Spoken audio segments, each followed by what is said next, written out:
আসসালামু আলাইকুম viewers, welcome to my channel Thomas cooks.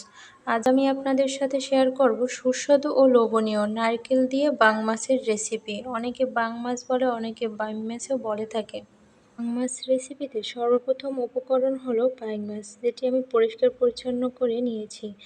এরপর আমি এটি আলাদা করে পাটা পুতা একটু ছেঁচে নিলাম, যাতে মশলাটা ভিতরে প্রবেশ করতে পারে। এগুলো ছেঁচা কমপ্লিট করে আমি আলাদা একটা বাটিতে তুলে নিলাম। ফ্রাই প্যানে মাছগুলো ভাজার জন্য আমি সামান্য হলুদ এবং লবণের গুঁড়ো দিয়ে মাছটি আস্তে আস্তে মেখে নিলাম এবং কড়াইতে তেল গরম করতে দিলাম।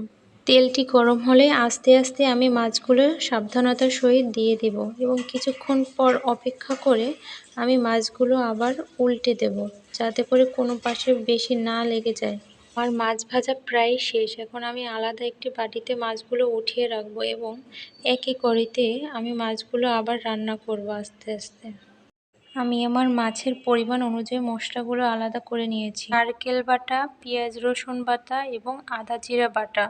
আপনারা অবশ্যই আপনাদের মাছের পরিমাণ অনুযায়ী মশলাগুলো নেবেন। আমরা নিয়ে নেব অতি প্রয়োজনীয় জিনিস হলুদ, মরিচ এবং লবণ, দারচিনি, এলাচ এবং জিরার গুঁড়ো। প্রথমে আমরা সকল ধরনের মশলা অ্যাপ্লাই করব। সর্বপ্রথম পেঁয়াজ রসুন আদা বাটাগুলো অ্যাড করে নিব এবং সবার শেষে অ্যাড করব নারকেল বাটা। মশলাগুলো কষানো হয়ে গেলে আমরা নর্মাল টেম্পারেচারের পানি অ্যাড করে নিব এবং কিছুক্ষণের ভিতরে আমরা মাছগুলো দিয়ে দেব।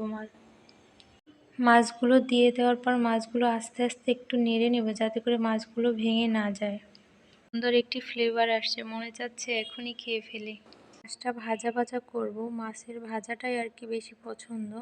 আপনারা চাইলে ঝোলও খেতে পারেন, মাছ ভাজাও খেতে পারেন এবং ভিতরে জিরার গুঁড়োটা অ্যাড করে নেব। আমার মাছ রান্না প্রায় শেষ। তৈরি হয়ে গেল সুস্বাদু ও মজাদার বাইম মাছ রেসিপি। আমি ডেকোরেশনটা অত ভালো হয় নাই, কাছে যা ছিল সেটা দিয়ে আর কি ডেকোরেশনটা করা। সহজ রেসিপিটি অবশ্যই সবার সাথে শেয়ার করবেন এবং পছন্দ হলে লাইক কমেন্ট শেয়ার করুন এবং নতুন নতুন ভিডিও পেতে চ্যানেলটি অবশ্যই সাবস্ক্রাইব করে যান। সাথে থাকার জন্য সবাইকে অনেক অনেক ধন্যবাদ।